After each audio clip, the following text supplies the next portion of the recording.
Apple TV বলতে অনেকেই হয়তো আস্ত একটা টেলিভিশন মনে করতে পারেন, যেটা made by Apple. But fact হচ্ছে অ্যাপল আসলে টেলিভিশন বানায় না। যে জিনিসটা বানায় সেটা হচ্ছে চারকোনায় বাক্স, যেগুলো আমাদের কাছে টিভি বক্স হিসেবেই পরিচিত। তো এই অ্যাপল টিভি বক্সের বিশেষত্ব কি, কোথায় এটি কিনতে পারবেন, বাংলাদেশে এটি ঠিকঠাক মতো কাজ করে কিনা এবং অন্য টিভি বক্স রেখে এটা কেনা ঠিক হবে কিনা, সেসব নিয়েই কথা বলবো আজকের এই ভিডিওতে। আপনি যদি আমাদের চ্যানেলটি এখনও সাবস্ক্রাইব করে না থাকেন, আশা করি সাবস্ক্রাইব করবেন এবং সেই সাথে বেল আইকনটি এনেবল করে দেবেন, যাতে আমাদের আপলোড করা যে কোনো ভিডিও সবার আগে আপনার কাছে পৌঁছে যায়। শুরুতেই জানিয়ে দিচ্ছি, ইন্টারন্যাশনাল ওয়ারেন্টি সহ অ্যাপল টিভি আপনি বাংলাদেশ থেকে কিনতে পারবেন। শুধুমাত্র অ্যাপল টিভি না, আইফোন সহ অ্যাপলের অন্যান্য যেসব প্রোডাক্ট আছে like MacBook, Apple watch, iPad বা এয়ারপডস, এখন অ্যাপল গ্যাজেটস থেকে কিনতে পারবেন ফুল ওয়ারেন্টি সহ। মানে ডিভাইসের ক্ষেত্রে অ্যাপলের যে 1 বছরের ওয়ারেন্টি থাকে সেটা কিন্তু এখন অ্যাপল গ্যাজেটসেই পেয়ে যাবেন। সো বুঝতেই পারছেন, ওয়ারেন্টি পিরিয়ডে কোনো প্রবলেম হয়ে গেলে সেটা অ্যাপল স্টোর থেকে ফিক্স করে আনার দায়িত্বটা কিন্তু অ্যাপল গ্যাজেটসই নেবে। আমরা বাংলাদেশ থেকে অনেকে অ্যাপলের প্রোডাক্ট কিনে থাকি, কিন্তু ওয়ারেন্টি সম্পর্কে হয়তো অনেকেই অনেক কিছু জানেন না।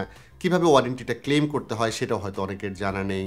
সেখানে অ্যাপল গ্যাজেটসেরই ইনিশিয়েটিভ ডেফিনেটলি অ্যাপ্রিসিয়েট করার মতো।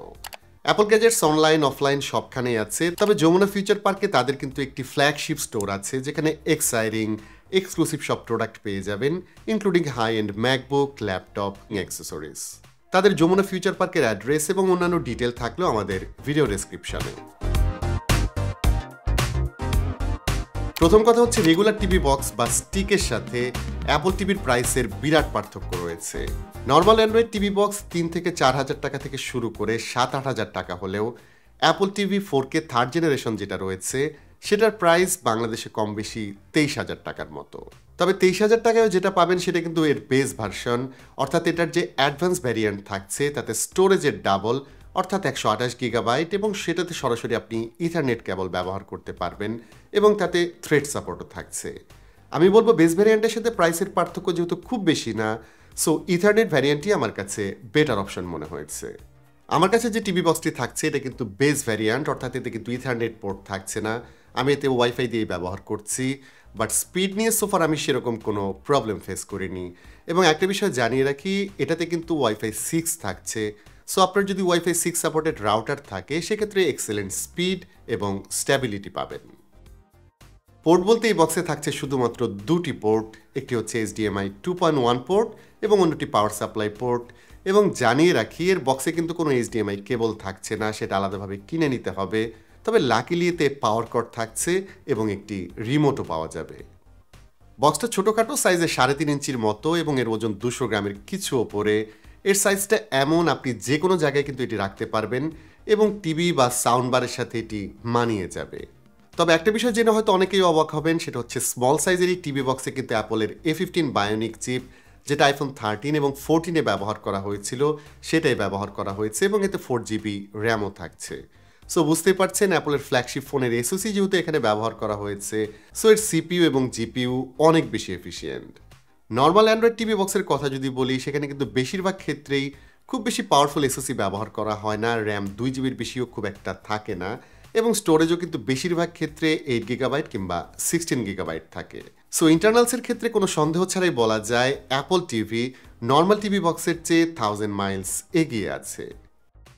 তো এর কনফিগারেশন এবং পারফরমেন্স কেমন হবে সেটা নিয়ে একটু পরেই কথা বলছি। তার আগে অ্যাপল টিভির এই রিমোট নিয়ে একটু কথা বলা যাক। ইনফ্যাক্ট এই রিমোটটা আমার কাছে খুবই কিউট এবং ইন্টারেস্টিং মনে হয়েছে। এর লুকের কথা যদি বলি, আমার কাছে মনে হয়েছে যে অন্যান্য যেসব রিমোট আমি দেখেছি টেলিভিশনের ক্ষেত্রে বা টিভি বক্সের ক্ষেত্রে, এটা সবচেয়ে স্লিক এবং সবচেয়ে গুড লুকিং ডিজাইনের একটি রিমোট। এর ওপরে যে সারফেসটা থাকছে সেখানে আপনি ক্লিকও করতে পারবেন বা টাচ করে ওইটি ব্যবহার করতে পারবেন। এটা দিয়ে টিভি বক্সটা খুব ভালো মতো নেভিগেট করা যায়। এছাড়া আপনি এটার গেমিংয়ের ক্ষেত্রে ব্যবহার করতে পারবেন এবং এর টাচ সারফেসটা খুবই স্মুথ। এর ডান দিকে গেলে আপনি দেখতে পাবেন একটি বাটন থাকছে, যেটা বেসিক্যালি সিরি বা ভয়েস বাটন।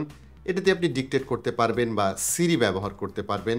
তবে সবচেয়ে ইন্টারেস্টিং বিষয় হচ্ছে, এটা নিচের দিকে কিন্তু আপনি একটি USB Type-C পোর্ট দেখতে পাবেন, যেটা দিয়ে আপনি রিমোটটি চার্জ করতে পারবেন। অর্থাৎ এটাতে কিন্তু ব্যাটারি চেঞ্জ করার কোনো ঝামেলা থাকছে না, মানে এটাতে এক্সটার্নাল কোনো ব্যাটারি ব্যবহার করতে হবে না। চার্জিংয়ের ক্ষেত্রে এটা মোটামুটি একবার চার্জ দিলে আপনি 2-3 মাস আরামেই চালিয়ে নিতে পারবেন যদি ভালো মতো ইউজ করেন। আর যদি এটা দিয়ে প্রচুর গেম টেম খেলেন সেক্ষেত্রে হয়তো চার্জ আরও কিছুটা কম থাকতে পারে। তবে রিমোটের ক্ষেত্রে আরেকটি ইন্টারেস্টিং ফ্যাক্ট হচ্ছে, আপনার আইফোন বা আইপ্যাড সেটাও কিন্তু আপনি অ্যাপল টিভির রিমোট হিসেবে ব্যবহার করতে পারবেন এবং সেই এক্সপিরিয়েন্সটাও অ্যাকচুয়ালি খুবই স্মুথ ছিল। লাইক অনেক সময় দেখা যায় যে আমরা সার্চ করার জন্য অনেক লম্বা কোনো লেখা হয়তো আমাদের লিখতে হবে, সেখানে সরাসরি আপনি আইফোন থেকে কিন্তু টাইপ করতে পারছেন। এই রিমোট দিয়ে এত বড় টাইটেল লেখার কোনো প্রয়োজন নেই। তো এতক্ষণে আপনি নিশ্চয়ই বুঝে গেছেন এই ডিভাইস থেকে আপনি একদম টপ এন্ডের পারফরমেন্স পাবেন। তবে একটা বিষয় জানিয়ে রাখি, সেটা হচ্ছে এর সাথে আপনি যত ভালো টেলিভিশন ব্যবহার করবেন, মানে ডিসপ্লে ব্যবহার করবেন, এর আউটপুট ততটাই বেটার হবে।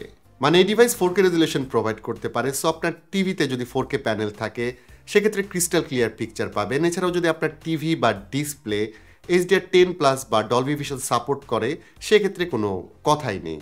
তবে এর সাথে যে কোনো রেজুলেশন বা যে কোনো ডিসপ্লে কিন্তু আপনি ব্যবহার করতে পারবেন। আমি আপাতত এটার সাথে যে টিভিটা ব্যবহার করছি সেটা হচ্ছে ওয়ালটনের অনেক পুরনো একটি মডেল।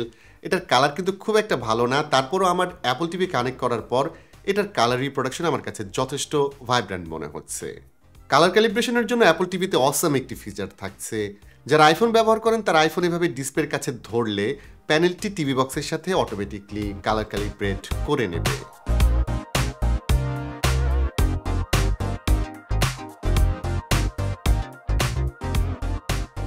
তো ব্যবহারের কথা যদি আসি, এটি ফুল ফ্লেজ একটি টিভি বক্স যাতে এন্টারটেনমেন্ট, গেমিং বা প্রোডাক্টিভ ইউজ সবই কিন্তু পসিবল।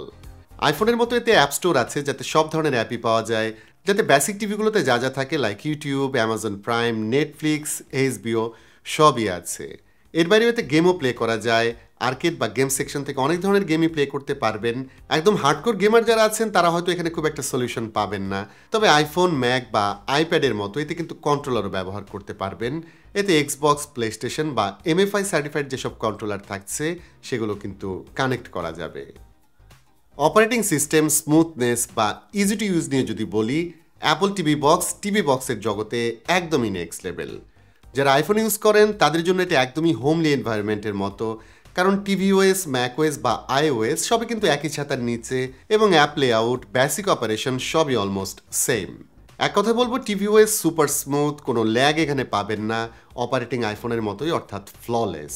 এতে মাল্টিটাস্কিং করা যায়, এতে অ্যাপ থেকে খুব সহজে অন্য রিসেন্ট অ্যাপে সুইচ করতে পারবেন, আলাদা ইউজার প্রোফাইল ব্যবহার করা যাবে এবং হোম স্ক্রিন একদমই নিট অ্যান্ড ক্লিন।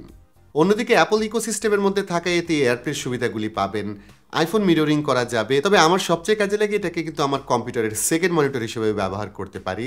যখন একটু বড় মনিটর দরকার হয় আমি কেবল কানেক্ট না করেই সেকেন্ড মনিটর পাচ্ছি। সো প্রোডাক্টিভ ইউজের ক্ষেত্রে এটা আমার অনেক বেশি কাজে লাগে। সাউন্ডের জন্য আপনি সরাসরি টিভি থেকে যে কোনো সাউন্ড বার বা স্পিকারে লাইন আউট নিতে পারবেন। তবে যাদের কাছে এরকম হোম পড আছে তারা কিন্তু চাইলে ওয়্যারলেসলি এগুলো ব্যবহার করতে পারবেন। যদি দুটি ডিভাইস থাকে সেক্ষেত্রে স্টেরিও সাউন্ড পাবেন। তবে যদি চান এয়ারপডসের মতো ব্লুটুথ ডিভাইসও এই টিভির সঙ্গে আপনি ব্যবহার করতে পারবেন। আরেকটি ইন্টারেস্টিং বিষয় থাকছে, সেটা হচ্ছে অ্যাপল টিভিতে কিন্তু আপনি ভিডিও কলও করতে পারবেন। আপনি যদি ফেস টাইম ব্যবহার করেন সেক্ষেত্রে আইফোনকে ক্যামেরা হিসেবে ব্যবহার করতে পারবেন, যেখানে সেন্টার স্টেজ এবং পোর্ট্রেটের মতো ফিচারগুলি পাওয়া যাবে। তো সবশেষে প্রশ্ন থেকে যায়, এত টাকা দিয়ে টিভি বক্স কেনার কি কারণ থাকতে পারে, যেখানে এর অর্ধেক দামে বা 4 ভাগের 1 ভাগ প্রাইসেও ভালো টিভি বক্স পাওয়া যাবে, যেখানে টিভি বক্সের অনেক ফিচারই আপনি পেয়ে যাবেন। মানে সেসব টিভি বক্সে সব ধরনের অ্যাপ চলে, 4K রেজুলেশন পাওয়া যায় এবং অ্যান্ড্রয়েড ইকোসিস্টেম সেগুলোতে আছে। তাহলে এই প্রাইসে এটি কেন কিনবেন? সহজ কথা হচ্ছে, অন্যান্য টিভি বক্সের সাথে অ্যাপল টিভির পার্থক্যটা হচ্ছে এক্সপেরিয়েন্সের ক্ষেত্রে।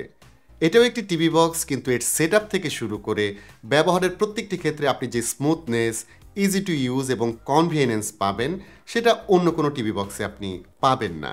তবে যারা অ্যাপল ইকোসিস্টেমের বাইরে আছেন, লাইক আইফোন বা অ্যাপলের কোনো প্রোডাক্টই ব্যবহার করেন না, তাদের জন্য আমার মনে হয় টিভি বক্সটা খুব একটা কাজের কিছু হবে না। বাট আপনি যদি অ্যাপল ইউজার হন, খরচ করার মতো টাকা আছে, সেক্ষেত্রে আমার মনে হয় অ্যাপল টিভি বক্স আপনার জন্য খুবই কাজের একটি জিনিস হবে। আজকের ভিডিওটি এখানে শেষ করতে হচ্ছে। অ্যাপল টিভি নিয়ে কারো কোনো প্রশ্ন থাকলে সেটা জানাতে পারেন কমেন্ট করে।